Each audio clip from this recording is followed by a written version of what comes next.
Hi, everybody. You've got Lauren Tyda here, Senior Executive Editor for Phoenix Home and Garden Magazine. We've got Marlene Imirzian here, Valley Architect and one of our picks for 2021 Masters of the Southwest.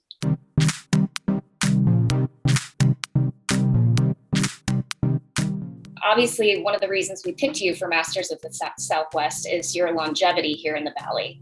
So can you tell us a little bit about your background and how you landed here in AZ? Okay, well, I landed here. I was very interested in the Southwest, and I had never worked here, and I had a chance to go after a project. And so I decided to see what it was like, and I absolutely loved it. I loved the desert and the climate of work and the openness. It was very clear that it could be a really great place to work. And I was very inspired by the light. I'm from the Midwest, I'm from Detroit.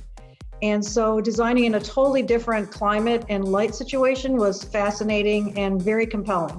I jumped in. So one of the things that we go into at length in the story about you is the importance of historical context and natural context in design. So how do you see that factoring into your work?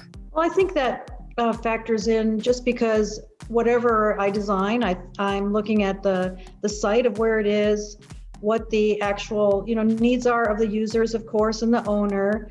And then if there are historic elements of a project, if it's not new construction, then of course I'm careful to see how we can protect those. But I think overall, it's just about the principles of good design, looking at how you're going to fit on the site, how are you going to make the most of the views and the overall area to make the best space you can for the client. So sustainability also factors into your work quite a bit. What is the significance of that to you?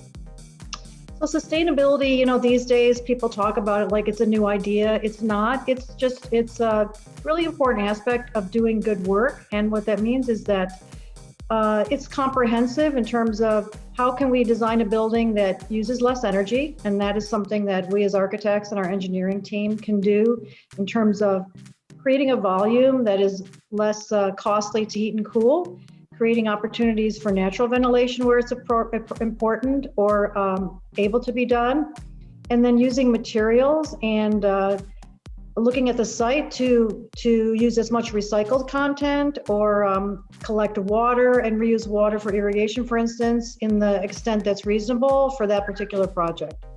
So Marlene, obviously design evolves over time. Your personal aesthetic evolves over time, but how would you describe your personal aesthetic? Is there a common thread there? So the common thread is it's always inspired by the actual project, the users, and the place. And so my work is highly diverse in terms of it is, how it may look and how it is masked, and even some materials. And the continuity it's really a reflection of the goals, the aspirations of what I hear from my client, and how can I express that in a built form and in built space. That's really the consistent nature of my work. So obviously design has evolved in the last year because of COVID. What do you think the future of design is going to be, and do you think that that's going to factor in? There will be some long-lasting impacts on it in terms of the ability to integrate maybe some more distance between people, the opportunity to work in areas that have tremendously more natural ventilation, for instance, even outside again. I think that will last. We'll see what's going to happen regarding people being back in the workspace. I think that's still important for especially a creative field like mine. We do a lot online, but there is a difference in terms of sharing ideas directly between us. So I'm hoping that comes back very soon. And finally, what's next for you? What are you working on right now? I'm working on a really exciting public safety training center, and I'm doing a residence up in Christopher Creek.